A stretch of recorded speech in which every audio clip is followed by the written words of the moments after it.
pertemuan ke-7 ya, yaitu lanjutan dari materi Systemic Layout Planning, di mana pada materi ini nanti, benar, eh, mohon maaf, lagi flu berat dan radang tenggorokan dari kemarin. Ya, jadi pada materi SLP ini, seperti yang sudah saya sampaikan kemarin, bahwa di sini kalian akan dibekali kemampuan untuk melakukan perancangan layout sebuah pabrik dari awal ya, dari awal pembuatan layout, dan itu akan menghasilkan layout dalam bentuk sederhana, layout pabrik dalam bentuk sederhana, terutama adalah apa layout lantai produksi dan lantai non produksi juga gitu ya, dalam bentuk sederhana, masih dalam bentuk ARD ya. Nah, nanti sebenarnya ARD itulah nanti yang akan menjadi dasar untuk pembuatan template, gitu ya, template atau apa namanya penggambaran dari layout eh, pabrik ataupun layout sebuah area gitu ya secara sederhana atau sesuai dengan skala maupun sesuai dengan luasan daerah atau luasan areanya dari setiap fasilitas yang ada. Nah, kalau untuk materi ini nanti yang tadi saya bilang kalian akan mendapatkan bekal atau akan dibekali untuk mempunyai keterampilan menyusun layout awal gitu ya dari sebuah pabrik. Nah, baik saya lanjut. Untuk materi SLP di pertemuan ke-6 terakhir, atau langkah-langkahnya ya, langkah-langkah ketika kita ingin melakukan perancangan layout sejak awal gitu. Yang pertama adalah melakukan apa kemarin? Analisa produk kan gitu ya. Melakukan analisa produk. Setelah itu melakukan analisa setelah produk, kita bisa melakukan analisa proses. Nah, habis itu analisa proses. Setelah analisa proses, kita melakukan apa kemarin? Melakukan maaf. Setelah analisa proses, kita bisa melakukan analisa pasar, kan gitu ya. Udah saya jelaskan juga langkah-langkahnya. Kemudian setelah menentukan analisa pasar, kita bisa menentukan apa? Jumlah mesin yang dibutuhkan, jumlah mesinnya. Nah, setelah bisa menentukan berapa jumlah mesin dan keterkaitan ya, serta keterkaitan antara mesin dengan apa? Mesin dengan produk ataupun komponen yang dibuat, yaitu dengan MPPC ya. Nah, langkah berikutnya itu adalah yang lanjutannya ini atau SLP2 ini ya. Nah, setelah kita bisa menentukan jumlah mesin di dalam sebuah departemen, ini kan langkah yang keempat itu kan berapa toh di dalam satu departemen ini, misalkan gitu ya, dalam satu departemen ini berapa jumlah mesinnya. Contoh kemarin, oh di departemen drill jumlah mesinnya sekian, departemen fries jumlah mesinnya sekian, departemen bubut jumlah mesinnya sekian gitu ya. Oke, nah setelah kita mengetahui jumlah mesin, maka langkah berikutnya yang akan dilakukan itu adalah menentukan luasan area. Seperti yang apa namanya pada flowchartnya SLP, penentuan luasan area itu baru bisa dilakukan kalau kita sudah menentukan berapa jumlah mesin yang akan ditempatkan di departemen atau di daerah tersebut kan itu ya. Yaitu setelah langkah apa berarti? Setelah langkah apa namanya? Setelah langkah penentuan jumlah mesin. Nah, ada beberapa area yang harus diperhitungkan kalau kita ingin menghitung atau menentukan luasan area sebuah fasilitas produksi. Yang pertama itu adalah area yang diperlukan untuk proses operasi dari mesin atau peralatan produksi yang ada. Jadi, area pertama yang harus kita perhitungkan adalah luasan si mesinnya itu sendiri gitu ya. Luasan satu mesin itu berapa? Nah, itu sebagai area yang pertama yang harus kita perhitungkan. Yang kedua itu adalah area yang diperlukan untuk menyimpan bahan baku atau produk jadi yang telah dikerjakan. Jadi yang namanya area satu mesin itu belum mencangkup mengenai apa itu namanya material yang datang yang mau dikerjakan di mesin tersebut dan hasil dari pengerjaan hasil dari mesin itu. Nah, maka kalau di tata letak sering kita sebut sebagai material yang datang ke sebuah mesin itu sering kita sebut sebagai incoming material gitu ya. Dan material yang keluar dari sebuah mesin atau alias sudah dilakukan permesinan kan gitu ya materialnya datang kemudian dilakukan permesinan dia disebut sebagai outgoing material. Nah, berikutnya adalah area-area yang perlu diperhitungkan. Yang ketiga itu adalah area-area yang diperlukan untuk fasilitas servis seperti perawatan harian dari mesin gitu ya. Misalkan aja untuk setup time itu membutuhkan alat-alat apa misalkan alat bantu apa oli misalkan atau untuk membersihkan harus membutuhkan alat-alat seperti kuas misalkan atau lap dan lain-lain. Nah, itu mau ditaruh di mana kan ya tidak kemudian dicantolkan atau ditaruh di atas mesinnya kan gitu ya. Maka dia harus punya tempat tersendiri di mesin tersebut. Berikutnya, fasilitas servis berikutnya yang harus diperhitungkan itu adalah untuk pergerakan operator atau orang yang mengoperasikan mesin tersebut. Nah, maka kalau kita nyatakan luasan area satu mesin, gitu ya. Kalau kita nyatakan luasan area satu mesin, dia itu akan bisa gambaran gampangnya itu akan bisa dibentuk jadi ini tadi. Area yang pertama yang tidak boleh kita lupakan atau yang harus diperhitungkan yang pertama apa tadi? Luasan dari mesin itu sendiri. Nah, ini misalkan M1 itu ya, panjangnya sekian, lebarnya sekian. Nah, ini hanya luasan mesinnya. Jadi hanya apa ya istilahnya area untuk mesinnya itu saja, tidak ditambahi apa-apa dulu. Nah, ini yang disebut sebagai tadi area dari fasilitas produksi untuk satu mesin ya, bukan bukan apa namanya, bukan per departemen, bukan. Ini baru satu mesin.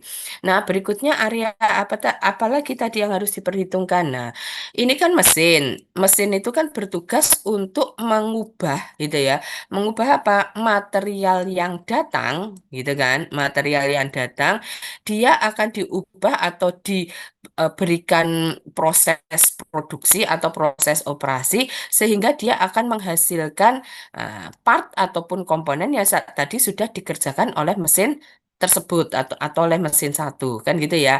Nah, maka material yang datang itu mau diletakkan di mana itu tadi yang disebut sebagai area apa tadi incoming material. Nah, karena biasanya material datang dari kiri gitu ya.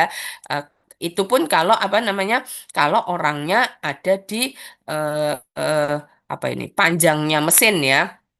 Nah, maka ini yang disebut sebagai incoming material. Ya, material datang. Nah, berikutnya tadi kan material datang nih. Oh, dia materialnya taruh sini dulu nih. Oh, material-material yang datang silahkan taruh dulu. Terus habis itu gimana? Material itu akan dibawa ke mesin ini, kemudian dikerjakan di mesin ini, kan mesin satu ini ya. Nah, berikutnya material yang udah dikerjakan di mesin satu dia kan jadi komponen atau part ya atau ya intinya material yang udah dikerjakan oleh mesin satu. Nah, terus dia hasil pekerjaannya ditaruh di mana? Kan ya tidak kemudian ditaruh di mesinnya ini gitu ya. Maka dia butuh tempat. Nah, tempat setelah mesin ini yang disebut sebagai outgoing material. Nih, gitu ya, outgoingnya material.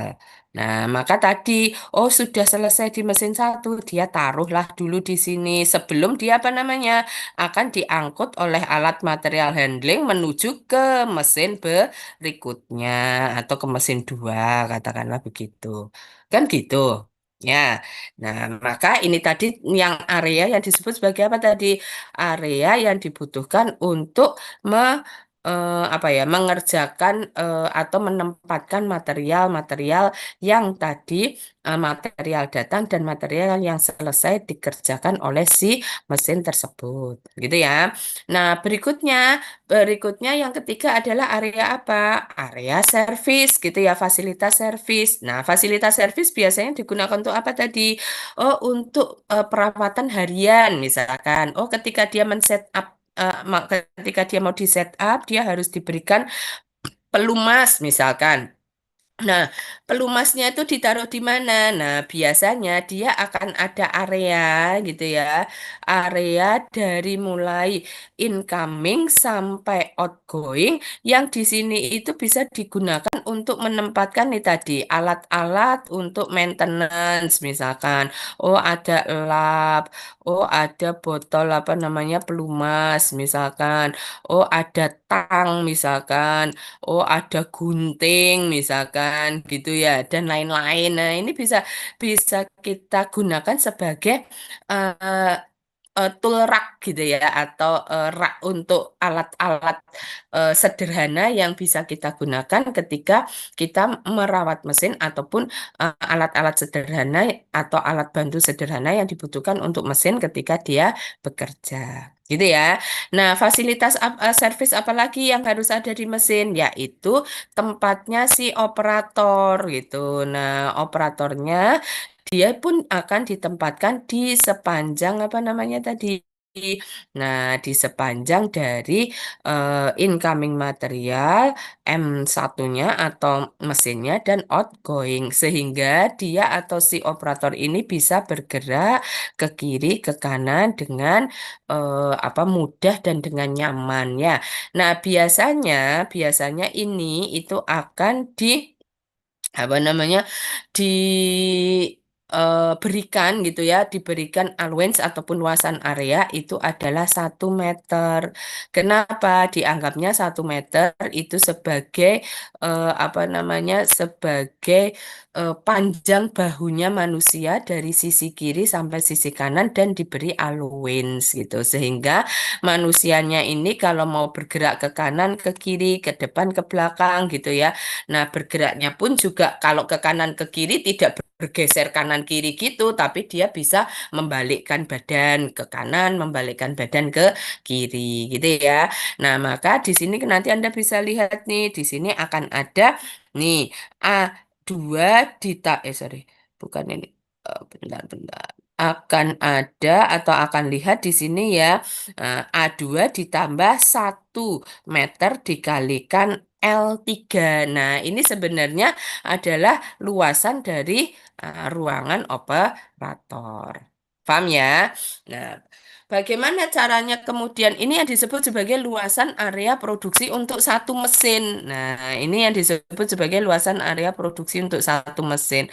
Maka bisa kita gunakan kolom yang biasanya kita gunakan, sorry, tabel yang biasanya kita gunakan untuk mencari luasan mesin. Ini adalah tabel general ya, tabel umum yang biasanya kita gunakan. Nah, ini tabel ini sebenarnya digunakan untuk mengukur ini tadi luasan satu mesin itu berapa luasannya. Nah, kalau kemudian tadi di langkah sebelumnya kita mendapatkan apa tadi jumlah mesinnya gitu ya. Jumlah mesinnya contoh 3 misalkan, ya berarti tinggal 3 dikalikan dari luasan area ini sehingga totalnya berapa itu satu departemen. Nah, itu bisa kita hitung ini total per departemen. Paham ya? Nah, sekarang kita lihat nih satu-satu. Nah, kalau nomor urut ya ditulis nomor urutnya misalkan 1 gitu ya. Nah, terus aktivitas departemen itu menunjukkan aktivitas yang terjadi di departemen tersebut. Contoh misalkan aktivitas pembubutan misalkan. Oh, aktivitas bubut atau aktivitas pembubutan misalkan. Nomor operasinya berapa saja aktivitas pembubutan itu? Oh, ada nomor operasi 1 misalkan. Nanti misalkan nomor operasi 3 itu pembubutan lagi. Mas berarti masih sama. Terus habis itu operasi 4 misalkan pembubutan lagi. Ya, berarti nanti Anda cari gitu ya. Nah, nama mesinnya apa? Tentunya ini adalah mesin bubut semuanya. Contoh ini. Nah, ini berarti mesin bubut. Ini juga mesin bubut. Ini juga mesin bubut. Nah, sekarang kita hitung tadi luasan mesin bubut panjang kali lebarnya itu berapa. Nah, luasan dari mesin itu selalu kita nyatakan dengan panjang kali lebar. Nah, kalau misalkan kemudian kalau Anda bertanya, Bu, kalau misalkan mesinnya tuh bentuknya bukan persegi kayak gini, tapi tidak beraturan lah katakanlah gitu ya. Nah, maka yang kalian cari itu adalah lebar yang terlebar dan panjang yang terpanjang. Jadi ukuran mesinnya itu carilah ukuran mesin yang terpanjang itu di titik mana dan ukuran mesin yang terlebar itu di titik mana, kemudian tarik garis lurus. Nah, sehingga dia akan membentuk apa tadi persegi. Maka gitu ya, maka luasan mesin itu kita anggap sebagai luasan persegi ini tadi. Bisa ya dipahami ya. Makanya untuk kolom kelima itu adalah luasan dari apa nih namanya? Luasan dari mesin itu adalah L1 dikalikan W1. Panjang dikalikan lebar. Gitu. Paham ya? Nah, kemudian perlengkapan pembantu. Perlengkapan pembantu ini mana tadi? Perlengkapan pembantu ini tadi loh, yang ruang untuk apa namanya? Tool rak ini tadi ya. Nah, itu sering kita sebut sebagai perlengkapan pembantu. Ini pun bentuknya panjang kali lebar. Panjangnya berapa? Panjangnya adalah sesuai dengan apa tadi? Incoming material ditambah maaf, lebar incoming material ditambah panjang mesin ditambah lebar outgoing material itu menjadi panjangnya dari mana tadi? Panjangnya dari area pembantu. Dikalikan lebarnya berapa? Ya, lebarnya kalian membutuhkan apa? Toolkitnya itu dalam penataannya seperti apa gitu ya. Kalau dia toolkitnya misalkan kecil-kecil dan dia hanya butuh lebar yang misalkan apa seperempat meter ataupun misalkan aja setengah meter aja cukup ya berarti setengah meter katakanlah. Nah itu sebagai lebar apa tadi ruangan perlengkapan pembantu. Paham ya? Nah, berikutnya ruang operator. Nih tadi ya, ruang operatornya. Nah, ruang operator berarti punya panjang berapa ini? Nah, berarti kan panjangnya adalah lebar dari incoming material ditambah panjang mesin satu ditambah lebar outgoing. Ya, terus ini kan sebagai lebarnya, sorry, sebagai panjangnya, maaf, sebagai panjangnya kan gitu ya. Nah, ini makanya dia panjang. Panjang 3 itu berarti adalah ruang operator tadi ya. Panjangnya dapat dari mana tadi? Lebarnya incoming material ditambah panjang mesin satu ditambah lebar dari outgoing. Nah, eh, kok lebar atau panjang ya? Maaf, lebar outgoing benar ya. Itu adalah panjangnya dari ruangan operator. Nah, kalau lebarnya ruangan operator berapa? Tadi lebarnya ruangan operator itu diberikan berapa tadi? 1 meter. Kenapa? Karena 1 meter ini dianggap sebagai allowance-nya siapa tadi? Pergerakan si orang itu bisa berbalik badan ya, baik ke arah kiri maupun ke arah kanan ataupun berbalik berputar gitu ya. Nah, dia itu selebar bahu biasanya, maka diberi 1 meter. Nah, ini ya 1 meter tadi. Nah, berikutnya ruangan material.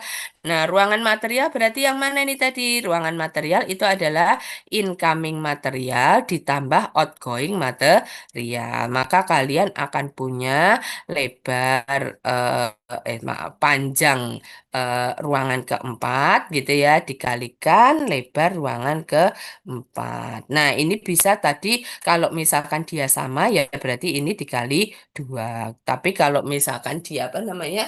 Dia berbeda ya kalian hitung dulu incoming materialnya apa panjang kali lebarnya berapa, outgoing materialnya panjang kali lebarnya berapa. Nah, sehingga masing-masing ini akan punya luasannya sendiri gitu ya. Ini gambarannya tadi. Oh, ini luasannya incoming, ini luasannya outgoing, ini luasannya mesin, ini luasannya ruang operator, ini luasannya eh eh, tool rak itu ya. Toolkit rak misalkan kayak gitu. Nah, sehingga semua luasan itu tadi akan dijumlahkan sehingga dia menjadi kolom yang ke-9 yaitu subtotal dari luasan. Nah, subtotal dari luasan apa ini berarti? Baru luasan satu mesin. Nah, Gitu ya. Nah, ini yang harus Anda perhatikan itu adalah letak dari operatornya. Kalau ini kan tadi saya meletakkan operatornya adalah pada panjangnya mesin. Nah, bagaimana kalau dia letak operatornya adalah pada lebarnya mesin? Contoh nih misalkan, nih ya, ini mesinnya. Contoh nih, ini mesinnya. Nah, operatornya itu ada di sini misalkan. Nah, berarti kan pada lebarnya mesin. Nah, maka yang jadi incoming yang mana? Nah, yang jadi incoming adalah sini, atasnya sini. Nah, ini adalah incoming material. Yang jadi outgoingnya mana? Ini adalah yang jadi outgoingnya. Yang jadi tool racknya mana? Ini adalah tool racknya, gitu. Dan yang jadi ruangan operator mana? Maka ini adalah ruangan operatornya. Gitu ya. Nah, sehingga dia arahnya materialnya kan begini. Gitu, paham ya? Tapi konsep untuk menghitung sama seperti tadi yang saya sampaikan. Paham ya? Nah, berarti kolom ke-9 itu adalah subtotal untuk satu mesin. Nah, berikutnya kita kalikan 150% allowance. Nah, allowance ini diberikan sebagai apa? Allowance ini diberikan sebagai apa namanya? Allowance apabila ada alat material handling yang masuk ataupun yang dia itu berkeliling gitu ya untuk memasukkan material ke mesin tersebut. Contoh nih, ada alat material handling berupa hand lift hand hand truck misalkan gitu ya atau apa ya misalnya keranjang lah gitu. Oh, gitu misalkan sih sebentar. Nih gambarnya nih. Keranjang nih misalkan. Nah, maka keranjang itu kan nanti digunakan untuk mengantarkan material yang masuk ke sini kan ya, ke incoming. Nah, maka dia harus diberikan tadi allowance untuk pergerakan alat material handling tersebut. Hmm. Biasanya ini akan diberikan allowance-nya ini untuk alat material handling itu akan diberikan mengelilingi dari siapa nih tadi? Mengelilingi dari satu mesin tersebut. Nah, ini jarak inilah yang disebut sebagai jarak allowance-nya, gitu ya. Penambahan berapa tadi? Penambahan 150% dari allowance. Nah, bagaimana kalau kemudian Bu saya nggak mau pakai 150% tapi saya mau mengukur sendiri berapa apa itu namanya lebar alat material handling maupun panjang alat material handling sehingga dia bisa bergerak mau bolak-balik atau mau maju misalkan mau mundur atau mau putar balik misalkan gitu ya di area sini mau putar balik itu bisa. Maka saya ngukurnya dari alat material handling yang digunakan. Boleh atau tidak? Boleh, silahkan gitu ya. Nah, itu berarti dianggap sebagai allowance-nya tadi untuk alat material handling kalian hitung dari ukurannya si alat material handling ini boleh nggak? Boleh. Maka kalau kalian hitungnya pakai itu, maka hilangkan 150%-nya. Kalian nggak usah pakai yang ini. Gitu, paham maksudnya ya.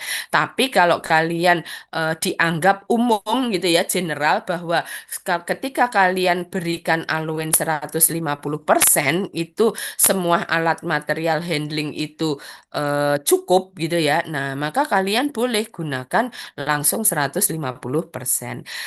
Secara teori di beberapa buku referensi, allowance yang diberikan untuk AISLA itu jalanan gang gitu ya untuk alat material handling yang mau lewat gitu, itu biasanya diberikan 150 sampai 200% gitu. 150 sampai 200% dari subtotal. Nah, itu biasanya digunakan sebagai allowance untuk penempatan alat material handling atau untuk jalanan gang gitu ya, AISLA untuk alat material handling itu bisa bergerak ke sana kemari. Paham ya maksudnya ya? Jadi tadi yang saya ulangi lagi, 150% sampai 200% sebagai allowance itu boleh kalian gunakan kalau kalian mengasumsikan atau kalian sudah hitung bahwa alat material handling yang kalian mau gunakan itu adalah cukup dengan prosentase allowance sekian gitu ya, general. Jadi umum mau alat material handling apapun yang digunakan 150% itu udah cukup gitu. Tapi kalau kalian merasa nggak cukup, contoh misalkan oh forklift kayaknya dia nggak cukup nih misalkan. Nah, maka kalian bisa pakai hitungan ukuran forklift. Nah, ya, forkliftnya bisa bergerak. Kalian menginginkannya pergerakannya gimana? Mau pergerakan hanya maju mundur saja atau pergerakan balik misalkan tadi yang saya bilang putar balik seperti ini ya. Nah, itu harus bisa ya berarti yang kalian gunakan sebagai allowance itu adalah panjangnya dari alat material handling, bukan cuma lebarnya saja. Gitu ya.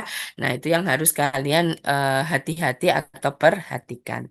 Nah, berikutnya itu tadi kolom yang ke berapa tadi? Kolom yang ke 10. Nah, berikutnya setelah kalian tambah dengan tadi allowance, kita tadi kan dari langkah yang sebelumnya kita sudah menghitung jumlah mesin kan, jumlah mesin teoritis. Nah, kita tinggal melihat nih pada operasi satu berapa jumlah mesin teoritisnya. Oh, ternyata satu misalkan gitu ya. Nah, kalau jumlah mesin teoritisnya satu, berarti ini tadi sudah dapat contoh katakanlah eh, A meter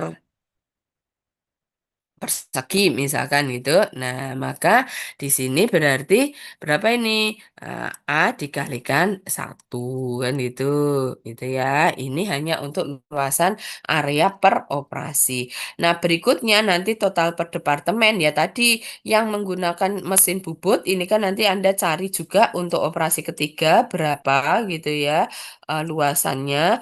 Untuk operasi keempat berapa luasannya baru ini nanti dijumlahkan di sini. Nah, maka itu adalah luasan area untuk Departemen Pembubutan gitu. Ada yang mau ditanyakan dulu nggak untuk mencari luas area produksi?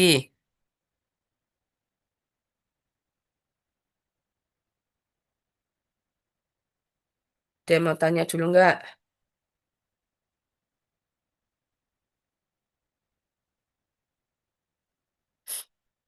Halo?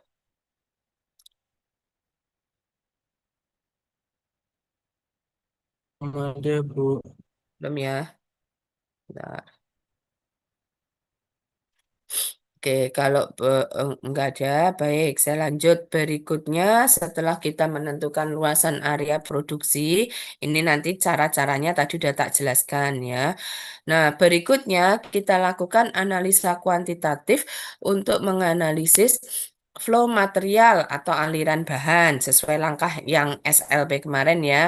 Nah, kita punya dua teknik. Yang pertama adalah teknik kuantitatif dan nanti ada yang disebut sebagai teknik kualitatif. Nah, teknik kuantitatif ini digunakan untuk menganalisa aliran bahan dari lantai produksi. Nah, ini diingat, ini untuk lantai produksi. Kenapa? Karena di lantai produksi ini perpindahan material bisa diukur secara kuantitatif. Datanya itu data pengukuran gitu ya. Pakainya data kuantitatif. Sedangkan kalau cara kualitatif itu digunakan untuk apa?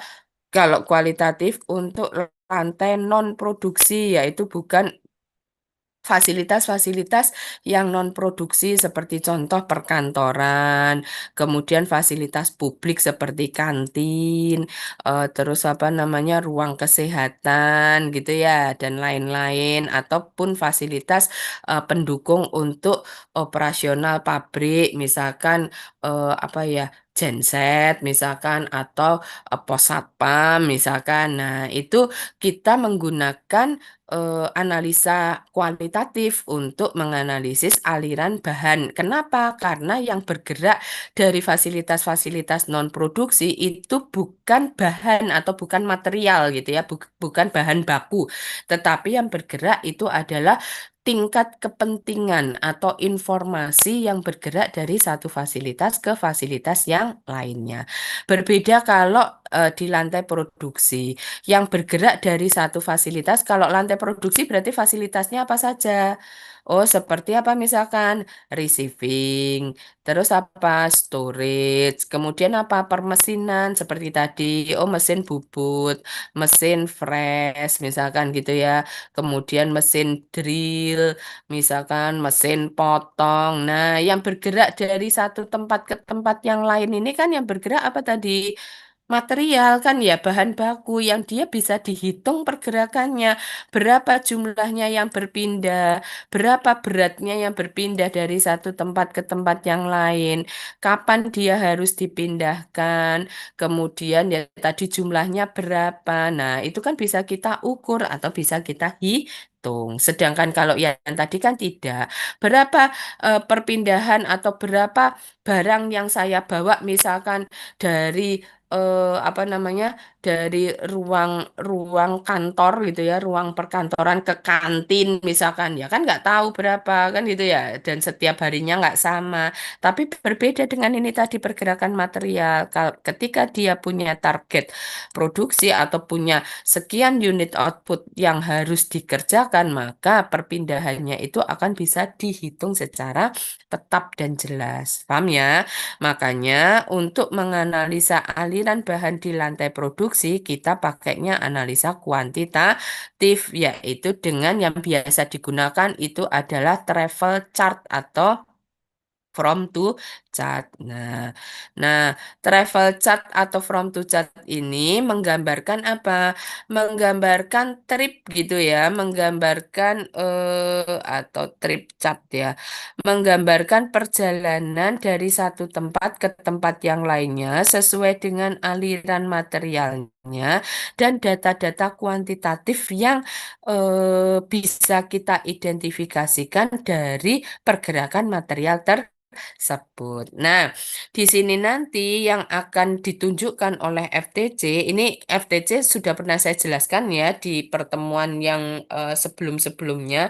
Nah, FTC ini bisa menunjukkan total dari berat beban yang harus dipindahkan, bisa menunjukkan jarak perpindahan bahan, bisa menunjukkan volume ataupun kombinasi-kombinasi dari faktor tersebut. Nah, sekarang kita lihat contohnya. Misalkan nih tadi ah, ada contoh nih, diketahui kuantitas produksi dan urutan produksi sebagai berikut. Nah, komponennya ada tiga, yaitu apa? Komponen satu, dua, dan tiga. Ini kita dapatkan dari langkah yang mana ini tadi? Langkah apa ini tadi? Langkah yang pertama ya, analisa produk, gitu toh, membreakdown produk, sehingga kita bisa tahu, oh ada tiga komponen. Kan gitu. Nah, kalau kuantitas produksi per hari kita dapatkan dari langkah yang keberapa? Bisa kita dapatkan dari langkah apa tadi? Analisa pasar. Gitu kan? Nah, langkah-langkahnya loh ini saya merefresh kembali. Sedangkan urutan proses ini bisa kita dapat dari langkah yang keberapa? Langkah yang kedua yaitu analisa proses. Sudah ya. Nah, maka kan tadi sudah saya gambarkan data-data ini sebenarnya bisa kita ambil dari langkah-langkah sebelumnya dari SLP. Sudah. Nah, berikutnya. Data apa lagi yang kita kumpulkan untuk melakukan analisa kuantitatif? Nah, berikutnya dari langkah apa namanya tadi? Langkah jumlah mesin gitu ya. Ketika kita mau menentukan jumlah mesin gitu. Nah, kita bisa mencari apa? Luasan area dari tadi ini didapatkan dari langkah penentuan jumlah mesin dan apa tadi? Perhitungan luasan area gitu. Ya. Nah, seperti tadi yang sudah saya jelaskan, kalau kalian pakai tabel yang tadi gitu ya, maka luasan areanya itu akan berbentuk apa ya istilahnya? Satuannya meter persegi, ya bentuknya luasan area, tapi kita tidak bisa memperhitungkan bentuk dari panjangnya berapa, lebarnya berapa nggak tahu, tetapi yang kita tahu hanya luasan areanya. Oh, contoh tadi Departemen A luasan areanya adalah 225, Departemen B 150, kan gitu ya. Nah, sekarang contohlah katakanlah 150. 150 kalau tadi bentuknya persegi misalkan gitu ya. Nah, bentuk perseginya itu ukurannya panjangnya berapa, lebarnya berapa kan bisa bermacam-macam ya. 150 tuh bisa aja di sini panjangnya, oh, maaf. Panjangnya berapa? 15 ya berarti. Panjangnya 15, lebarnya 10. Kan gitu. Bisa juga Benar ya, 15 10 betul ya. Atau bisa juga berapa? Oh, sini panjangnya 50, itu ya, lebarnya 30. Bisa juga gitu toh. Oh, ini 1.500 ya. Lebarnya 3 misalkan 3 meter. Nah, kan bisa juga kan? Nah, sehingga bermacam-macam bentuk ya bisa dibikin dari luasan area tersebut. Bisa ya dipahami.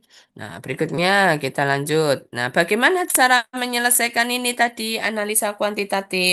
Langkah yang pertama itu adalah dengan mengidentifikasikan aliran bahan yang terjadi pada apa namanya? Pada tahapan tadi gitu ya untuk membuat berapa tadi? Untuk membuat tiga komponen atau tiga part. Benar ya? Ada. Saya tak minum dulu.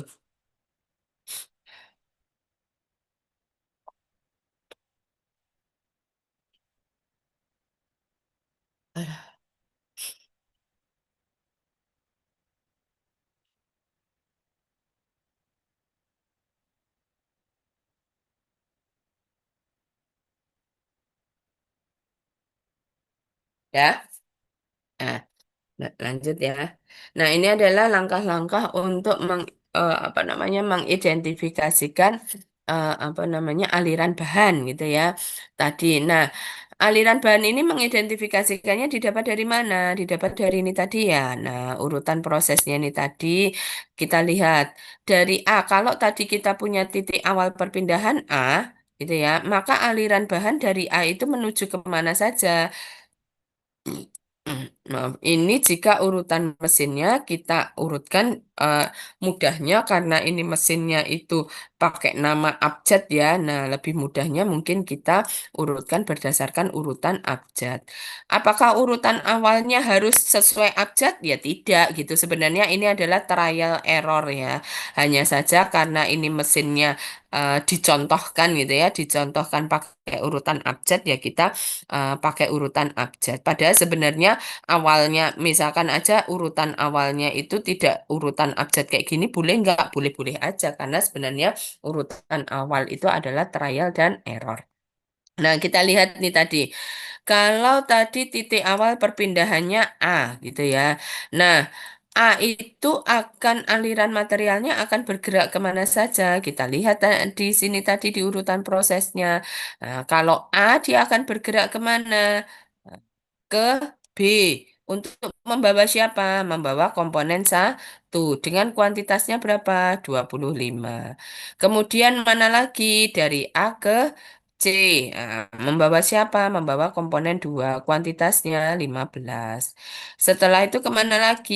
Oh, ke D itu ya. Nah, untuk membawa siapa? Komponen 3 berapa yang dibawa? 10 unit per hari. Paham ya? Nah, data atau identifikasi inilah yang kemudian kita bikin dalam bentuk tabelnya ini tadi. Ya, kita bentuk atau kita buat dalam bentuk tabel.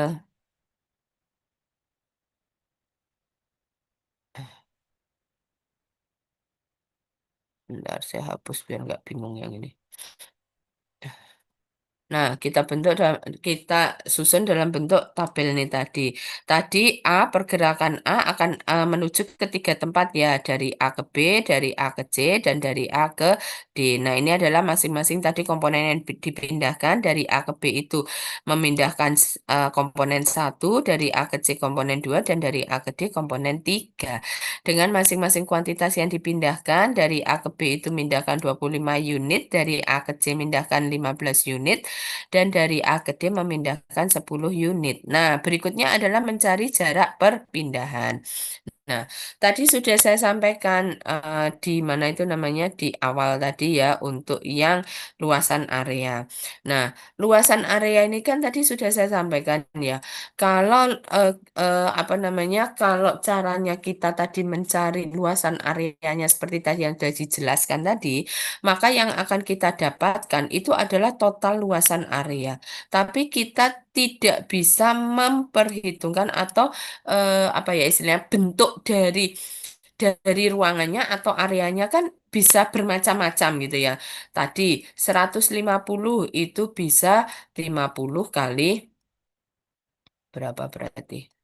Kali eh kok 50 toh? 150 berarti 50 kali 3 ya tadi ya. Atau bisa juga 15 kali 10 gitu. Atau bisa juga berapa lagi nih? 30 kali 5 gitu. Ya. Nah. Kan gitu, bermacam-macam ya. Nah, kalau dia bentuk ini kan luasannya akan sama 150. Nah, bentuknya akan bermacam-macam enggak? Nah, bentuknya juga akan bermacam-macam. Kalau 50 kali 3 maka bentuknya panjang banget, sini 50, sini cuma 3 gitu ya. Nah, kalau 10 kali 15, nah ini bisa jadi agak panjang, ini juga agak panjang gitu ya. Dia bentuknya gini. Terus kalau 30 kali 5 dia juga berbentuk panjang gitu ya. Tapi ini agak lebar gini. Nah, nah, karena bentuknya yang bermacam-macam, maka kita lihat masing-masing bangunan ini akan punya apa? Titik tengah dari luasan areanya itu atau titik tengah areanya akan berbeda-beda koordinatnya. Kan beda-beda nih koordinatnya. Ya, titik tengahnya. Ini kalau gambarnya bagus ya, ini karena saya pakai apa namanya? Pakai apa nih? Pakai mus ya, jadi gambarnya ya agak ini.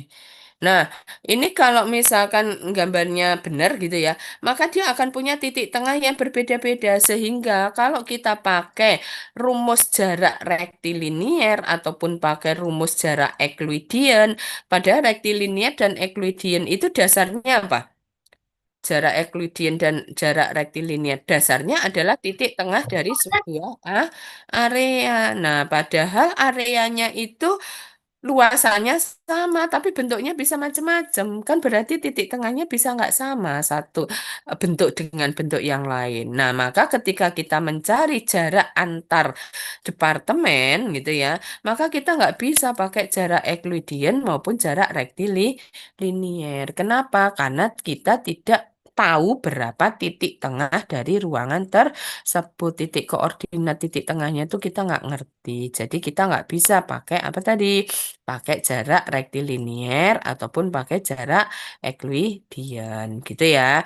Nah, maka yang bisa kita gunakan jarak apa berarti kalau begitu? Nah, yang bisa kita gunakan itu adalah jarak antar perpindahan antar departemen gitu. Nah, jarak perpindahan antar departemen ini kok kemudian kita dapatkan rumusnya seperti itu? Maksudnya gimana? Jadi jarak antar departemen ini kita asumsikan gitu ya, kita asumsikan bahwa dua dua apa namanya dua area ini itu akan saling bersebelahan. Jadi contoh nih misalkan mencari jarak dari A ke B, maka kita asumsikan bahwa si A itu bersebelahan dengan si B.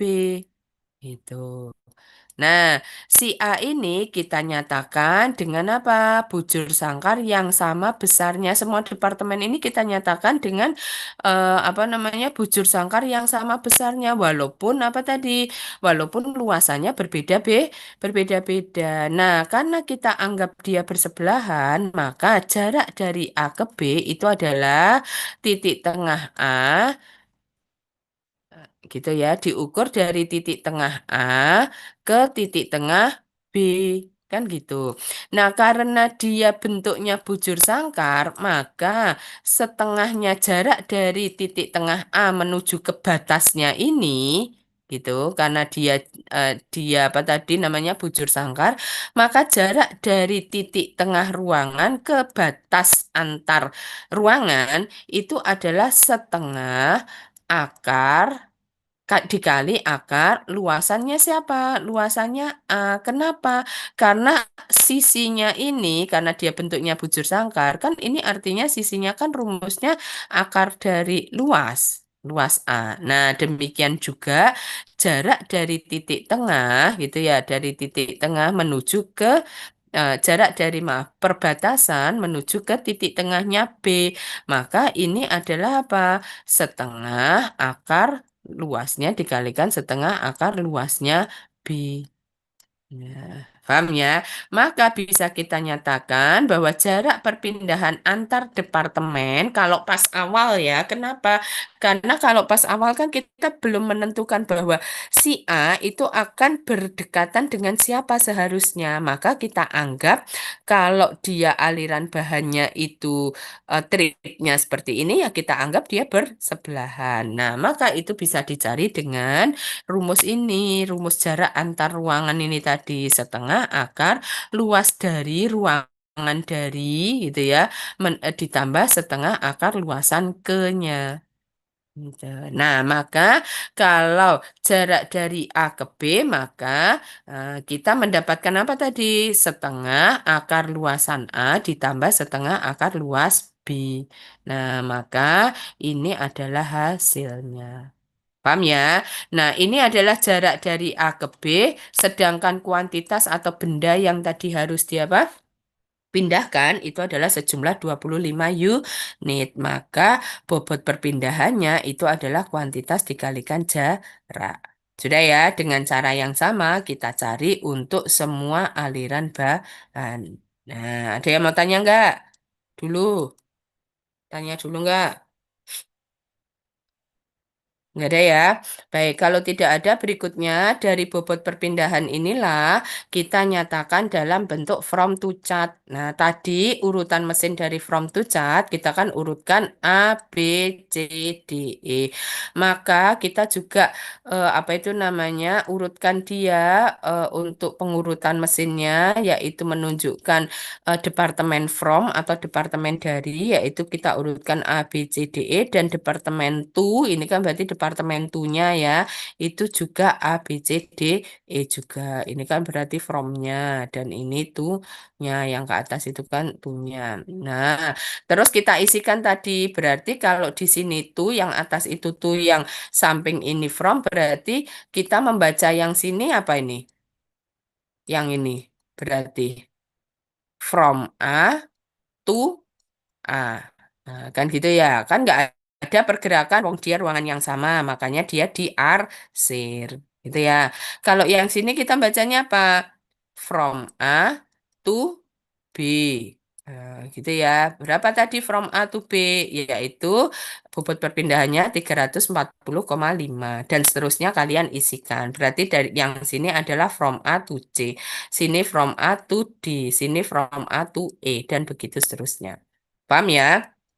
Nah, berikutnya, kalau misalkan tadi from to-nya itu kita nyatakan seperti ini, berarti kan tadi from itu yang menyatakan dari atas ke bawah itu menyatakan from, dari kiri ke kanan tadi menyatakan to. Sehingga semua Anda atau kalian lihat ini ya, ini daerah yang diarsir itu kan karena tadi apa? Perpindahan di departemen yang sama kan sehingga nggak ada perpindahan nih. Berarti dia akan membentuk yang disebut sebagai garis diagonal. Kan gitu toh, ini adalah garis diagonalnya.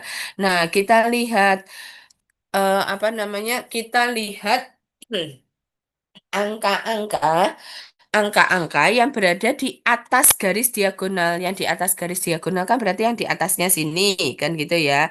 Yang arahnya atasnya garis diagonal nih. Kita lihat atau kita baca tadi 340,5 itu pergerakan dari mana? Dari A to B.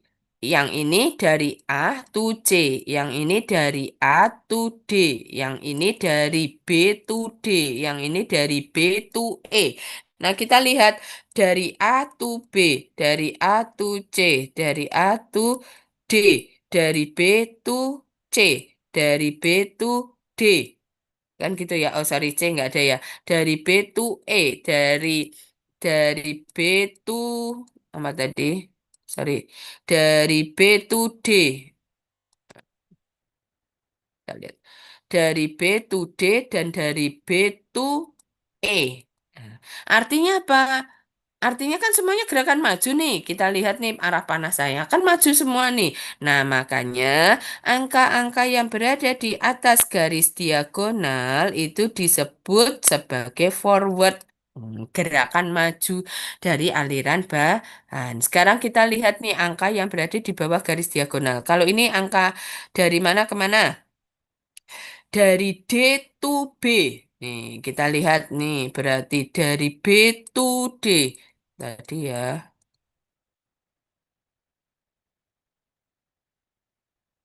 Nah, berarti itu adalah dari D to B. Hmm. Yang ini. Yang ini berarti dari E to C, dari E to C. Nah, kita lihat dia gerakan balik atau mundur. Maka yang angka-angka yang berada di bawah garis diagonal dia disebut gerakan backward dari aliran bahan. Paham ya maksudnya ya? Nah, artinya angka-angka yang ada di atas garis diagonal itu gerakan forward, yang di bawah garis diagonal itu adalah backtracking karena dia gerakannya balik. Nah, dalam apa tadi konteks atau sudah saya jelaskan sebelumnya dalam konteks penataan layout gitu ya, maka yang harus kita usahakan itu adalah memperkecil gerakan balik. Kan gitu ya, atau gerakan backtracking. Nah, caranya bagaimana? Kita lihat langkah berikutnya. Yang ini udah paham ya. Nah, tapi jangan kebalik. Bu, kalau misalkan dia from to-nya bukan begini, tapi from to-nya adalah to from. Hmm. Kalau to from kan berarti dari atas ke bawah itu to, dari kiri ke kanan itu from. Sehingga ini kalau to from lo ya. Sehingga angka-angka yang berada di bawah garis diagonal itu justru yang forward. Nah, sedangkan angka-angka yang di atas garis diagonal itu justru yang backward. Itu kalau tadi saya bilang kalau dia atau Anda membuat tabel from to chartnya begini, to from bukan from to. Paham ya? Nah, berikutnya, langkah berikutnya adalah kita cari yang disebut sebagai analisa momen dari from to chart. Yaitu kita hitung forward distance dari diagonal untuk gerakan-gerakan maju dan backward distance dari diagonal untuk gerakan-gerakan backtracking.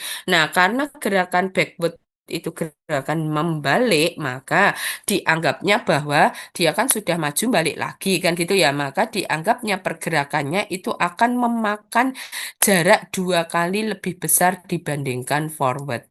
Sehingga kalau di sini pengali dari gerakan maju apa namanya jarak ke diagonalnya itu satu kali gerakan, maka untuk backward dia menjadi dua kali.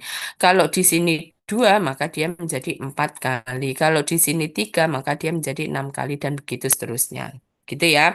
Nah, kita untuk mencari momen ini tadi kita dengan melihat gambar yang sebelumnya ini tadi. Nah, ada berapa apa namanya? Ada berapa lompatan gitu ya dari garis diagonal tadi.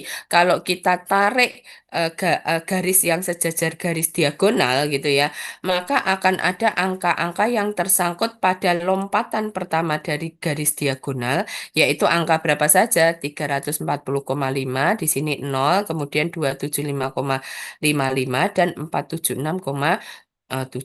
Nah, berikutnya kita tarik garis sejajar lagi dua lompatan dari garis diagonal. Ini kan tadi satu lompatan gitu ya. Nah, berikutnya adalah ini dua lompatan, ini tiga lompatan, gitu ya, dan ini empat lompatan. Nah, semakin jauh dari garis diagonal, dianggapnya dia akan semakin jauh dari titik pusat pergerakan dari aliran bahan tersebut. Makanya tadi pengali jaraknya menjadi jauh, semakin jauh, gitu ya. Nah, itu kita hitung pakai analisa momen tadi. Nah, analisa momennya sehingga tadi angka-angka yang tersangkut di lompatan-lompatan yang sejajar dengan garis diagonal itu yang itulah yang kita masukkan kepada analisa momen. Artinya di sini dianggap lompatan yang pertama, maka dia berada di ring yang pertama itu pengalinya adalah satu, yaitu berapa? 340,5 ditambah 275,55 ditambah 476,7. Nah, itu kita kalikan dengan satu. Dan berikutnya untuk lompatan kedua, angka-angka yang tersangkut di dalamnya dikali dua. Untuk lompatan ketiga, angka-angka yang tersangkut di dalamnya dikali tiga. Dan untuk lompatan keempat, semua angka yang tersangkut dikalikan dengan 4. Nah, kalau yang backward bagaimana? Tadi sudah saya jelaskan, backward dianggapnya gerakan balik ya. Jadi sudah forward atau sudah maju, dia balik lagi. Maka dia akan diberikan analisa momen jaraknya itu adalah dua kalinya dari forward. Nah, jadi kalau di sini ada lompatan pertama backward, maka dia faktor pengalinya itu menjadi dua. Kalau lompatan kedua backward, maka faktor pengalinya jadi 4. Kalau tiga lompatan jaraknya dari diagonal backward, nah maka dia pengalinya adalah berapa? Eh, 6 ya. Nah, kalau 4 itu adalah 8. Gitu ya. Nah, berikutnya kita cari total analisa momennya tadi. Nah, maka total momen forward atau gerakan majunya sekian, total gerakan mundurnya adalah sekian. Kalau ditotalkan total momennya adalah 4.844,25. Nah, bagaimana caranya kita melakukan perbaikan? Cara yang menjadi ukuran perbaikan adalah kita ingin mencari momen perpindahan yang lebih kecil daripada momen perpindahan awal ini. Caranya gimana? Yaitu dengan cara menukarkan tempat atau urutan dari mesin-mesin tersebut, gitu ya. Nah, eh, kemudian kita tukarkan trial dan error. Nah, nanti kita cari dengan cara yang sama. Total momennya menjadi berapa? Nah, apakah lebih kecil atau lebih besar? Kalau lebih kecil, maka pertukaran itu dianggap bisa tadi lebih baik ya karena bisa menjadikan jarak momen perpindahannya menjadi lebih kecil. Bentar ya,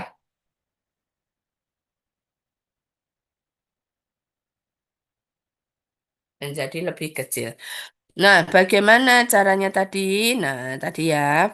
Nih, terus melakukan perbaikan tadi yang saya sampaikan, yaitu dengan cara menukar letak dari mesin. Nah, ukuran perbaikannya apabila momen FTC perbaikannya itu lebih kecil dibandingkan momen FTC awal. Gimana caranya? Yaitu dengan cara trial error, yaitu dilakukan pertukaran secara berulang-ulang. Jadi ditukar-tukar itu tadi kan ada berapa berapa urutan berarti tadi kan ada berapa mesin ya dari A sampai E ya. Nah, itu kalian bisa melakukan pertukarannya sekian kali pertukaran. Nah, nanti diulang terus sampai mendapatkan hasil yang paling minimal, hasil momen apa namanya?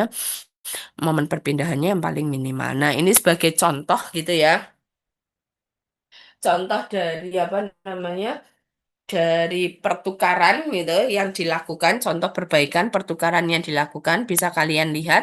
Kalau tadi awalnya urutan mesinnya apa tadi A B C D E ya. Nah, sekarang dibalik menjadi A B D C E. Nah, jadi ditukar ya D dengan C dan C dengan D. Nah, ini ditukar.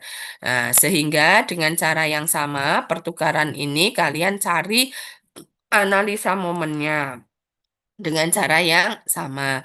Nah, sehingga didapatkan analisa momennya tadi menjadi 4.687,8 menjadi lebih kecil ya dari sebelumnya karena sebelumnya tadi berapa? Nah, sebelumnya adalah 4.844,25. Nah, apa tadi iterasi yang pertama atau perbaikan yang pertama itu menghasilkan 4.687 menjadi lebih kecil. Nah, ini berarti bisa kita jadikan sebagai iterasi perbaikan. Bisa dipilih sebagai iterasi perbaikan nih.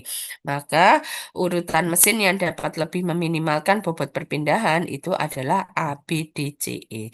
Nah, walaupun dia dilakukan secara trial dan error, tapi ya agar kalian bisa langsung dapat gitu ya hasil yang lebih minimal dari yang sebelumnya. Nah, maka kita juga bisa melakukan analisis terlebih dahulu. Analisisnya caranya gimana? Kita lihat nih ya yang awal tadi ya. Kita lihat yang awal tadi. Kita identifikasikan manakah aliran material yang paling besar. Itu mengalir dari mana ke mana. Yang pertama ini yang paling besar. Beda ya. Nah, yang paling besar ini kan 476,7. Dia sudah berada di apa forward yang pertama. Jadi sebenarnya dia sudah benar, sudah aman gitu ya. Nah, dia karena letaknya dia di forward yang pertama. Kan ini kan forward ini kan tadi sebagai faktor pengali kan gitu ya.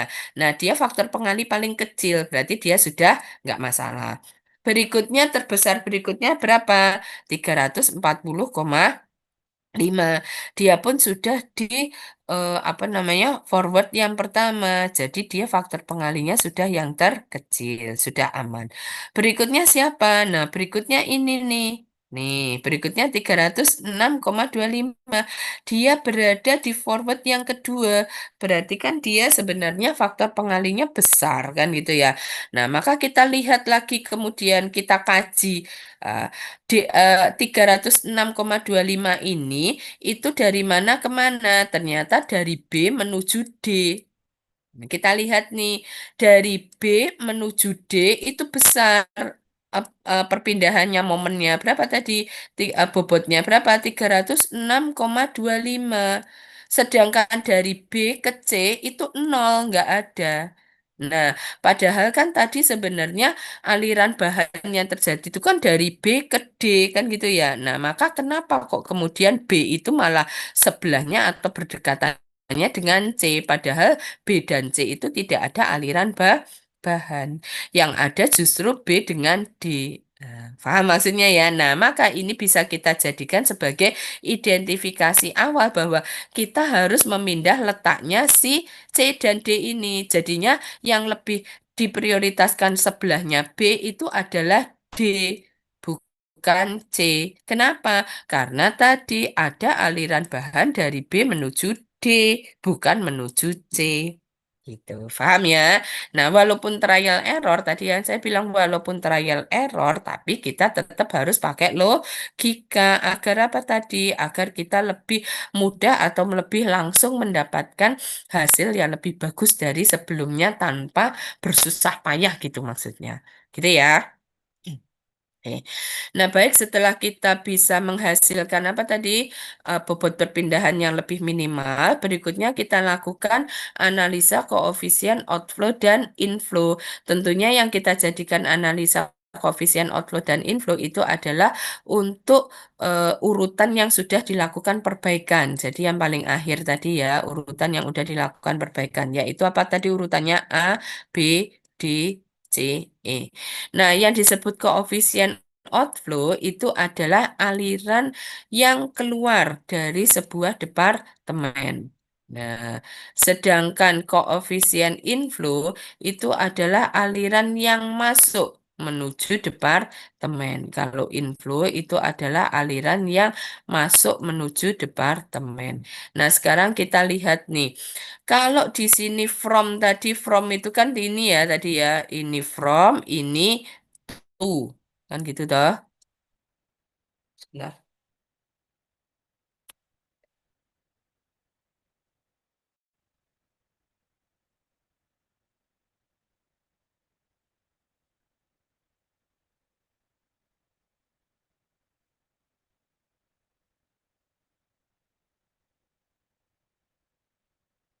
bentar ya.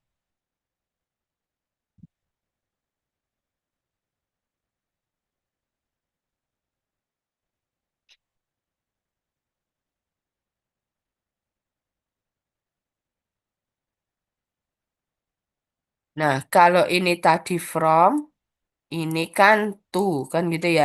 Nah, berarti ini tadi berarti apa tadi? Dari A menuju B. Ini dari A menuju D. Dari A menuju C. Kalau ini berarti berarti apa tadi? Jumlah aliran bahan yang keluar atau yang masuk. Karena ini tadi menuju, menuju, menuju, berarti ini adalah aliran bahan yang keluar gitu ya. Dari apa? Dari departemen A. Jadi bisa dikatakan total aliran bahan yang keluar dari departemen A itu jumlahnya berapa? Bobotnya 772,95.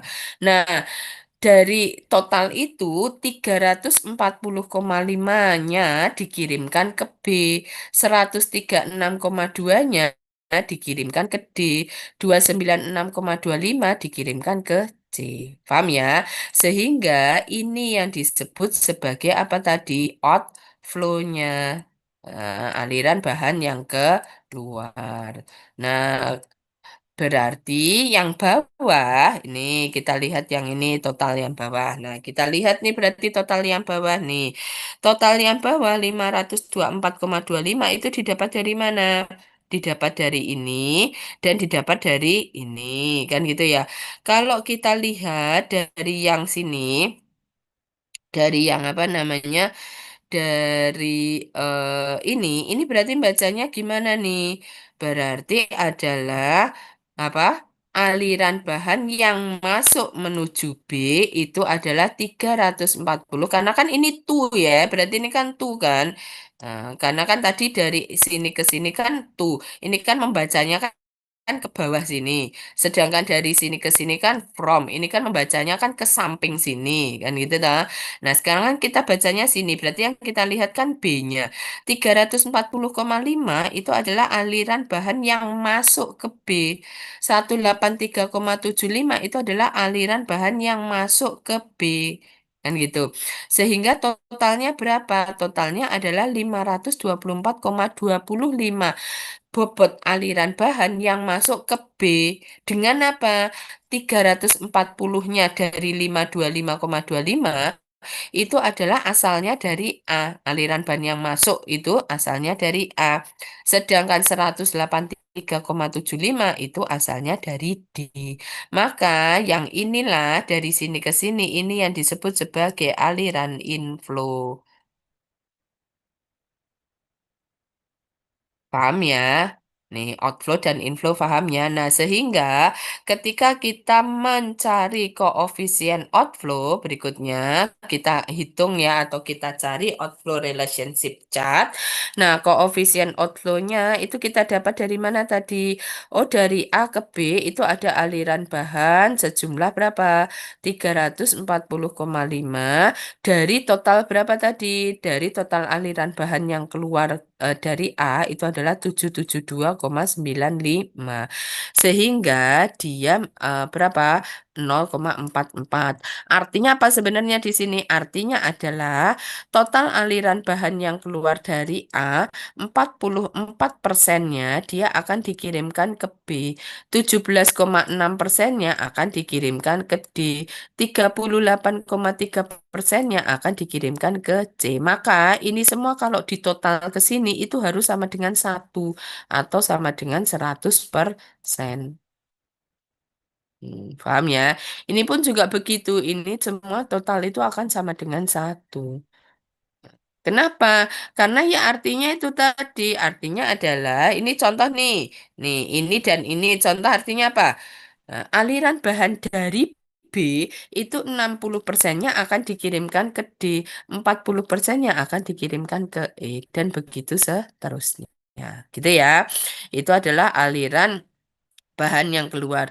Nah, inflow-nya bagaimana? Dengan cara yang sama, kita bisa mencari inflow relationship chart-nya gitu ya. Nih, tadi 30 apa aliran bahan yang keluar, nah, aliran bahan yang masuk ke B gitu ya. Kalau outflow tadi yang keluar ya. Nah, ini aliran bahan yang masuk ke B itu asalnya dari A sejumlah berapa tadi? 340,5 dari total berapa total aliran ban yang masuk ke B yaitu 524,25 sehingga dia adalah 0,64,9. Maka ini bisa diartikan apa? Aliran bahan yang masuk ke B yang asalnya dari A itu sebanyak 64,9%. Sedangkan yang asalnya dari D itu adalah 35%. Maka kalau ditotalkan ke bawah itu harus sama dengan satu. Kecuali ini tanpa aliran bahan ya, berarti kan memang nggak ada. Nah, ini kalau ditotalkan ke bawah itu harus sama dengan satu. Paham ya? Nah, ini sebenarnya digunakan untuk menentukan apa? Untuk menentukan derajat prioritas kedekatan gitu dari atau antar departemen. Nah, berikutnya dari koefisien outflow dan inflow tadi, kita bisa menentukan skala prioritas penempatan. Nah, ini skala prioritas penempatan digunakan untuk mengetahui hubungan antar tiap departemen berdasarkan tingkat kepentingannya sehingga dapat diketahui mana yang harus berdekatan, mana yang harus berjauhan. Contohnya ini loh tadi. Kalau ini tadi apa tadi? Nah, koefisien outflow-nya atau aliran bahan yang keluar dari A itu 44%-nya ke B dan 17,6%-nya ke D, maka sebelahnya A atau yang diprioritaskan berdekatan dengan A siapa? B atau D? Ya jelas B. Kenapa? Karena aliran bahan yang terbesar itu ke B bukan ke D gitu loh maksudnya. Ya, paham ya? Nah, itu eh, dasar kita ketika membuat skala prioritas penempatan. Nah, dari situ kita bisa menentukan tabel skala prioritas penempatan. Prioritas penempatan itu berdasarkan dari apa namanya berdasarkan dari eh, rubrik atau simbol skala prioritas hubungan ya itu ada 6 gitu. Nanti kalau kita belajar ada 6 ada A, E, I, O, U, X. Nah, di mana semuanya itu mempunyai arti nih A ini disebut sebagai derajat kedekatan ada 6 ya tadi derajat kedekatan A itu disebut sebagai mutlak jadi harus berdekatan atau harus bersebelahan. E itu sangat penting untuk berdekatan. I itu penting. O itu cukup atau biasa. U itu nggak penting untuk berdekatan. Dan X tidak dikehendaki. Nah, ini adalah nilai atau derajat kedekatan dengan masing-masing deskripsinya. Dan ini adalah kode garisnya. Kalau A itu diberi kode garis 4, E itu 3, kemudian I itu 2, O itu 1, U tidak ada kode garis, dan X itu kode garis yang apa namanya seperti pagar gini ya. Nah, kemudian kode warnanya kalau A itu diberi kode merah, orange itu untuk kode E, I itu hijau, O itu biru, U tidak ada kode warna, dan X itu kode warna coklat. Nah, ini kembali lagi ke sini. Nah, tadi berarti ada berapa kode untuk menghubungkan atau untuk merepresentasikan tingkat kedekatan? Ada 6 gitu ya. A, E, I, O, U, X. Nah, sehingga ada 6 skala untuk prioritasnya yaitu 1, 2, 3, 4, 5, 6. Nah, sekarang kita lihat nih. Tadi nama departemennya kan departemen A. Nah, dia diprioritaskan atau mutlak berdekatan dengan siapa? Nah, ini kita lihatnya itu berdasarkan yang pertama kita lihat itu adalah koefisien outflow-nya terlebih dahulu. Kita lihat dari koefisien outflow-nya. A itu kan tadi akan ke B, akan ke C, dan akan ke D, kan gitu toh. Nah, dari A gitu, A, eh, maaf, kita tarik lagi yang tadi ya, outflow-nya tadi kita lihat. Nah, outflow-nya ini tadi. Dari A, aliran bahan yang terjadi dari A itu kemana saja? Ke B, ke D, ke C. Nah, kita kita cari outflow yang paling besar. Itu yang kemana? Yaitu yang ke B. Maka dia akan ada atau dia akan terjadi aliran bahan ataupun perpindahan material yang paling besar itu adalah menuju ke B. Berikutnya kemana? Berikutnya adalah ke C. Berikutnya kemana? Berikutnya adalah ke D. Nah, inilah yang kita jadikan sebagai apa tadi? Pembentukan tabel skala prioritas penempatan. Tadi ya dari A gitu ya diprioritaskan pertama kali berdekatan dengan B. Dengan koefisien outflow-nya berapa tadi? 44%. Kemudian prioritas kedua dengan C dengan koefisien outflow-nya 38,3 dan prioritas ketiga dengan D yaitu koefisien outflow-nya 17,6. Berikutnya kita cari penempatan untuk B. Nah, B itu tadi kita lihat koefisien outflow-nya tadi ya. Nah, yaitu dia mutlak berdekatan dengan D dengan koefisien outflow-nya 60% dengan berikutnya prioritas kedua dengan E koefisien outflow 40% dan begitu juga seterusnya kita cari sampai Departemen E. Departemen yang terakhir adalah Departemen E. Nah, yang kita gunakan untuk menentukan skala prioritas penempatan itu pertama kali adalah koefisien outflow. Nah, kemudian koefisien inflow-nya gunanya untuk apa? Koefisien inflow itu digunakan apabila koefisien outflow-nya itu ada yang sama. Contoh nih misalkan contoh nih ya, koefisien outflow B misalkan. B ini ternyata bukan 0,6 dan bukan 0,4 tapi 0,5 dan 0,5 misalkan. Nah, ini kan sama. Nah, gitu ya.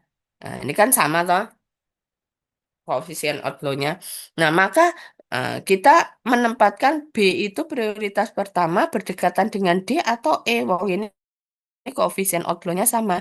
Nah, baru kita bisa lihat dari koefisien inflow-nya B itu gitu ya. Dia akan apa itu namanya? Akan mengirimkan ke D dan E gitu ya. Itu berapa banyak atau berapa prosentasenya ternyata lebih besar yang ke D. Nah, maka yaitu tadi D itu akan diprioritaskan pertama kali berdekatan dengan D ya dibandingkan dengan E. Dilihat dari apa? Dari inflow relationship chart. Kenapa? Karena tadi koefisien outflow-nya sama. Paham ya? Sampai yang sini ada yang mau tanyakan dulu nggak? Bingung nggak? Sampai saya tak minum.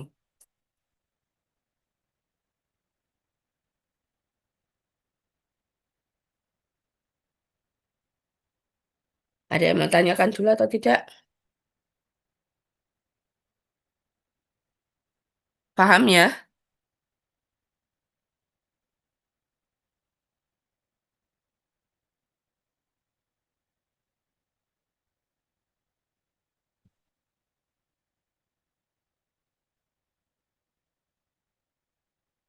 Halo, ada yang mau tanya? Gak ada? Kalau nggak ada, langsung berikutnya adalah nah, dari hasil tadi kita gambarkan dalam bentuk ARD atau Activity Relationship Diagram. Nah, Activity Relationship Diagram seperti yang sudah saya jelaskan ya, yaitu menggambarkan hubungan keterkaitan antara fasilitas satu dengan fasilitas yang lainnya. Tapi dia digambarkan dalam bentuk diagram. Ada dua macam cara penggambaran. Yang pertama adalah pembuatan ARD-nya itu adalah dengan membuat ATBD atau Activity Template Block Diagram. Jadi bentuknya seperti blok diagram. Atau cara yang kedua itu adalah menggunakan kombinasi kode warna dan kode garis yang telah distandarkan. Nah, ini adalah kode warna dan kode garis yang telah distandarkan. Sedangkan ATBD, nah ini adalah penggambaran ATBD. ATBD itu digambarkan dalam garis bujur sangkar. Activity Template Block Diagram itu digambarkan dalam garis bujur sangkar. Di mana ini menunjukkan nama mesin. Tadi misalkan mesin A, gitu ya. Nah, berikutnya diberi apa namanya eh, hubungan keterkaitan itu tadi. Nah, di mana yang paling ujung sebelah sini itu adalah keterkaitan yang pertama, jadi prioritas pertama. Itu dia akan berdekatan dengan siapa. Kemudian yang sini adalah diisikan untuk prioritas kedua, dia akan berdekatan dengan siapa. Di sini prioritas yang ketiga, di sini prioritas yang keempat, di sini prioritas yang kelima, dan di sini adalah prioritas yang keenam.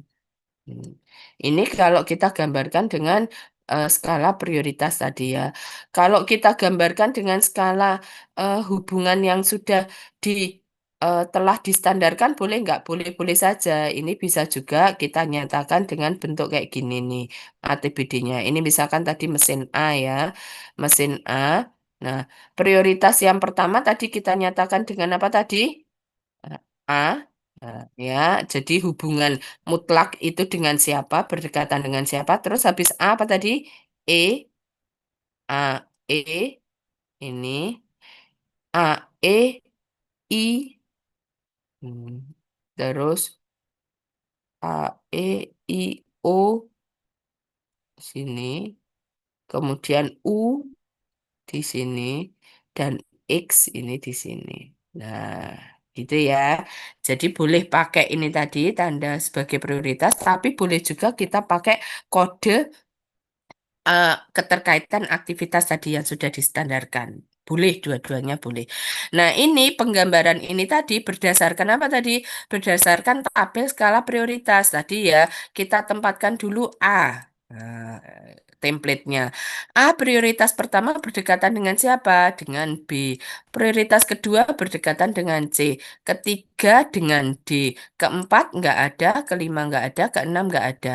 Nah, maka A kan tadi prioritas pertama berdekatan dengan B, maka sebelahnya A itu adalah kita gambarkan B. Nah, berikutnya B, prioritas pertama berdekatan dengan siapa? D. Prioritas kedua berdekatan dengan E. Ketiga nggak ada, empat nggak ada, lima nggak ada, enam nggak ada. Maka sebelahnya B itu adalah D. Paham ya? Dan begitu seterusnya sehingga dari hasil template ini ataupun bukan template ya, tapi ATBD ini sebenarnya ini menunjukkan apa tadi penempatan awal dari masing-masing fasilitas-fasilitas ataupun departemen yang ada di lantai produksi. Nah, ini adalah sebagai dasar pembuatan template. Nah, jadi nanti template Anda gitu ya atau template kalian itu ya nanti dibuatnya bahwa sebelahnya A itu B, sebelahnya B itu D, sebelah D itu E, sebelah E itu C begitu. Gitu ya. Makanya tadi saya bilang ini sebenarnya sudah penggambaran awal dari sebuah layout gitu ya. Nah, ini kalau tadi digambarkan dalam bentuk ATBD. Nah, berikutnya ini adalah kalau digambarkan dalam bentuk kode garis dan kode warna. Tadi pakai warna-warna tadi ya. Ini garis 4 harusnya warnanya merah. Terus garis 3 tadi warnanya apa saya lupa gitu. Gitu ya. Oke. Nah, berikutnya kalau itu tadi analisa kuantitatif, berikutnya ada yang disebut sebagai analisa kualitatif. Nah, analisa kualitatif ini tadi sudah saya sampaikan digunakan untuk mengapa namanya untuk mencari hubungan aktivitas atau relationship aktivitas di dalam fasilitas-fasilitas yang ada di lantai non produksi gitu ya. Nah, langkah-langkahnya bagaimana? Yang pertama, identifikasikan semua fasilitas kerja ataupun departemen yang ada di dalam pabrik kalian itu apa. Berikutnya, lakukan interview atau wawancara atau survei terhadap karyawan ataupun pihak-pihak yang berwenang atau pihak manajemen yang berwenang gitu ya. Itu siapa saja. Dan berikutnya, lakukan interview atau wawancara. Interview itu isinya adalah mereka dimintai pendapat mengenai hubungan atau kriteria hubungan antar departemen tadi yang mau diatur tata letaknya di pabrik kalian itu tadi. Nah, mereka disuruh menilai gitu hubungan aktivitas antar departemen tersebut. Nah, berikutnya hasil penilaian itu kalian diskusikan terlebih dahulu dengan tadi pihak manajemen yang berwenang itu tadi. Nah, kemudian dilakukan evaluasi apakah ini sudah benar atau belum, atau mungkin ada yang direvisi disesuaikan dengan kondisi real atau kondisi nyata. Berikutnya juga lakukan checking, rechecking, ataupun tindakan koreksi apabila memang perlu dilakukan ya agar terdapat konsistensi atau kesamaan persepsi dari mereka tadi yang terlibat. Kenapa? Karena tadi kan proses wawancara atau interviewnya kan kepada banyak orang. Bisa jadi mereka punya persepsi yang berbeda-beda ataupun pendapat yang beda-beda gitu. Nah, dari hasil tadi, dari hasil apa data kualitatif tadi atau data wawancara subjektif tadi, itu kalian kalau sudah fix gitu ya tadi ya, sudah dilakukan tadi checking, rechecking dan sudah fix gitu terhadap konsistensinya dan lain-lain. Nah, berikutnya kalian bikin dalam sebuah worksheet atau lembar kerja. Nah, ini contoh nih. Ada fasilitas-fasilitas yang mau diatur letaknya di dalam sebuah pabrik. Ada berapa fasilitas? Ada 8 fasilitas. Nah, ini kalau kalian lihat bagian-bagian atau fasilitas yang ada di sini kan bukan cuma di lantai produksi ya. Lantai produksi itu nanti ada sendiri yaitu di sini. Nah, dalamnya lantai produksi atau apa penataan layout di dalam lantai produksi itu pakai cara apa tadi? Pakai cara analisa kuantitatif. Nah, sedangkan ini apa layout dari pabrik secara keseluruhan itu pakai analisa kualitatif. Nah, tadi hasil data subjektif itu tadi kalian nyatakan dalam bentuk worksheet-nya. Nah, worksheet ini sama ya, caranya adalah kalian identifikasikan dulu nomor dan nama departemennya. Berikutnya kalian apa namanya? Definisikan derajat hubungan keterkaitan antar departemen tersebut. Tadi derajat keterdekatan kan ada A, E, I, O, U, X. Nah, berikutnya kalian identifikasikan atau definisikan sesuai dari hasil wawancara. Ternyata dari hasil wawancara nih, apa departemen Romawi 1 atau penerimaan dan pengiriman, ternyata dia diberikan apa namanya hubungan kedekatan A dengan Romawi 2. Romawi 2 itu berarti siapa? Penyimpanan material. Berikutnya eh, Departemen Penerimaan dan Pengiriman itu diberikan derajat kedekatan I dengan siapa? Dengan 5. 5 itu siapa? 5 itu produksi dan begitu seterusnya, gitu ya. Nah, jangan lupa ini harus sinkron. Sinkron itu gimana? Nih, kalau 1 dan 2 ini kan 1 dan 2 ya. Hubungan dari Departemen 1 dan 2 itu diberikan hubungan A, maka 2 dan 1 itu juga diberikan hubungan A. Gitu. Jadi harus sinkron. Jangan kemudian kalau 1 dan 2 itu diberi hubungan A, ternyata 2 ini satunya nggak ada di sini ya nggak boleh. Jadi harus sinkron atau saling timbal balik gitu ya. Itu dalam pembuatan worksheet-nya. Nah, berikutnya dari worksheet ini kita buat dalam bentuk ARC atau Activity Relationship Chart. Nah, ini sebenarnya sama seperti from to chart, hanya saja kalau from to chart tadi kan analisisnya bersifat kuantitatif ya, kalau ARC analisisnya bersifat kualitatif. Nah, activity relationship ini nanti akan ditunjukkan dengan kode huruf, itu menunjukkan derajat hubungan aktivitas secara kualitatif dan kode angka yang digunakan untuk menjelaskan alasan untuk pemilihan kode huruf tersebut. Jadi, dia akan dibentuk seperti ini nih. Nah, jadi ARC itu sebenarnya gambarnya adalah apa ini ya? Jajaran genjang yang kebalik ini apa? Jajaran genjang ya. Nah, itu menunjukkan hubungan satu departemen, ini contoh katakanlah Departemen 1 dengan Departemen 2. Eh, ini ya, nih. Nah, hubungannya itu derajat kedekatannya itu akan ditunjukkan pada area atau ruangan yang paling atas. Ini menunjukkan contoh nih A, gitu ya. Nah, ini menunjukkan derajat keterkaitannya. Oh, A ruangan apa tadi? Ruangan 1 dan ruangan 2 tadi diberikan derajat kedekatan A. Dapat dari mana ya? Dilihat dari worksheet-nya tadi. Worksheet-nya tadi kan 1 dan 2 kan diberi kode A kan. Nah, derajat kedekatan A. Nah, maka kita berikan kode A. Nah, bawahnya ini yang disebut tadi kode angka. Nah, kode angkanya ini itu menunjukkan alasannya. Nah, mengapa kok si ruangan 1 dan 2 itu diberi hubungan apa derajat hubungan keterkaitannya itu A? Oh, alasannya kode 1, kode alasan 1, kode alasan 2, dan kode alasan 3. Nah, dapatnya dari mana? Ya, tadi sebenarnya sebelum kalian menentukan derajat hubungan, kalian buatkan dulu deskripsi alasannya. Kenapa kok dia diberi A? Oh, karena dia tadi nomor 1 nih kode 1, dia menggunakan catatan yang sama. Kemudian dia menggunakan tenaga kerja yang sama dan dia menggunakan space area yang sama. Makanya dia diberi derajat kedekatan. Nah, itu dan begitu seterusnya. Nah, ini tadi cara pengisian ini dapatnya dari mana tadi? Dasarnya apa tadi? Dasarnya adalah pembuatan worksheet, dari pembuatan worksheet dan pembuatan kode alasan itu. Paham ya?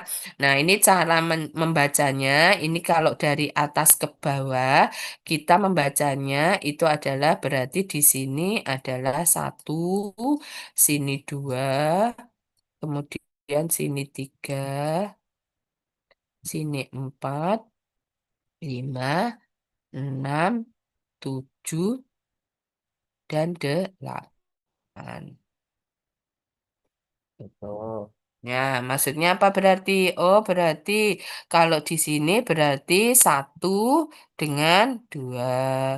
Kalau sini berarti satu dengan tiga, gitu ya. Kalau ini berarti satu dengan empat, dan begitu seterusnya. Kalau yang paling ujung sini berarti satu dengan delapan, gitu ya.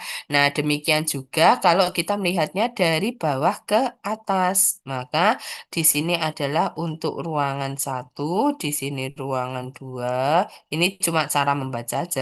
Di sini ruangan tiga, di sini ruangan empat, di sini ruangan lima, ruangan enam, ruangan tujuh, dan ruangan delapan. Nah, bisa kita lihat di sini berarti yang ini adalah hubungan antara 8 dengan satu, ruang 8 dengan satu. Di sini berarti hubungan antara ruang 8 dengan dua. Sini ruang 8 dengan tiga, sini ruang 8 dengan empat, sini ruang 8 dengan lima, sini ruang 8 dengan enam, ini ruang 8 dengan tujuh. Nah, gitu. Paham ya? Nah, dari hasil ARC ini kita bisa gambarkan dia dalam bentuk apa berikutnya tadi? Dalam bentuk ARD. Nah, ARD bisa dinyatakan dalam bentuk yaitu dalam bentuk apa tadi? ATBD. Nah, ini ya penggambaran tadi hasil dari ARC-nya kita gambarkan dalam ATBD. Tadi ya, ruang satu prioritas pertama berdekatan dengan dua, maka dari satu sebelahnya dua.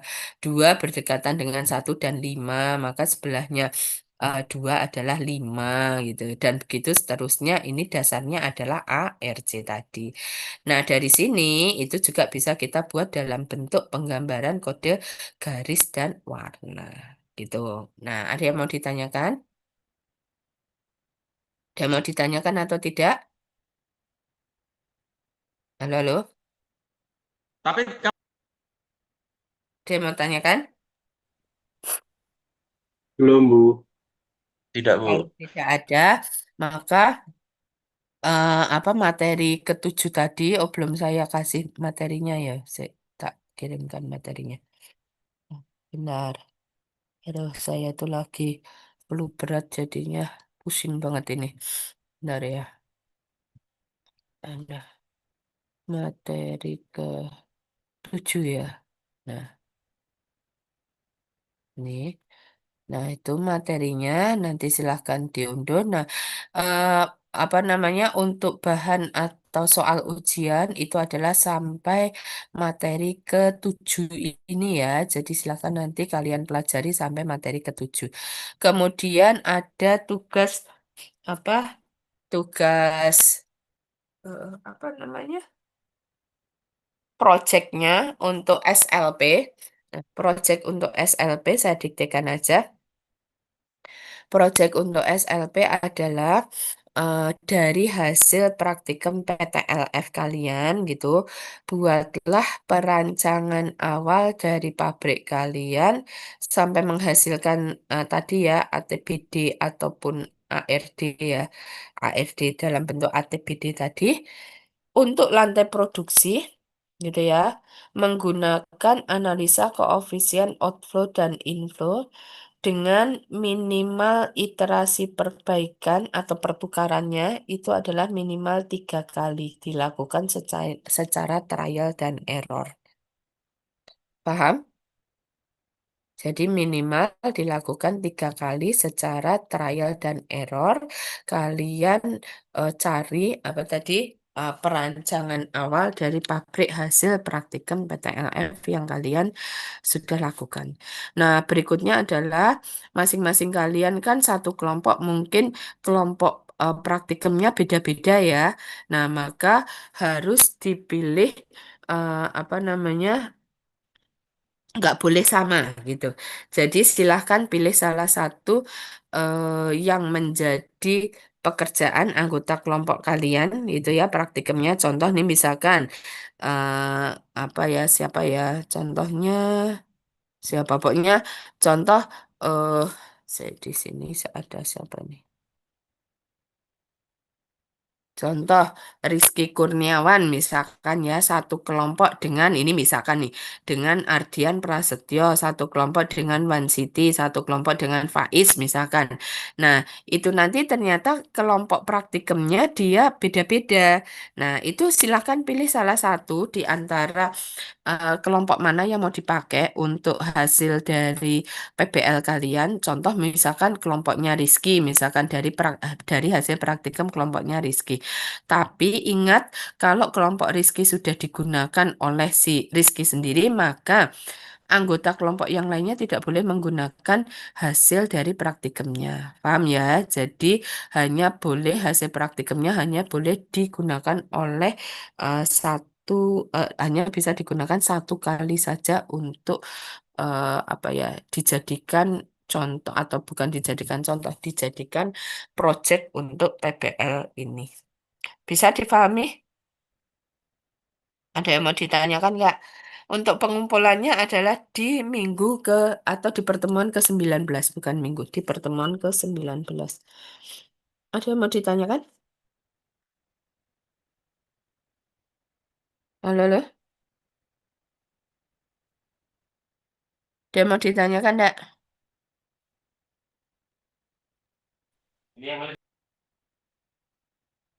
Ada yang mau ditanyakan? Tidak, Ibu. Nggak ada ya. Baik, kalau tidak ada, sekian dulu untuk kuliah kita kali ini. Terima kasih kehadirannya ya. Selamat malam. Wassalamualaikum warahmatullahi wabarakatuh. Waalaikumsalam Waalaikumsalam warahmatullahi warahmatullahi wabarakatuh. wabarakatuh. Terima kasih, Bu. Terima kasih, Bu. Terima kasih, Bu.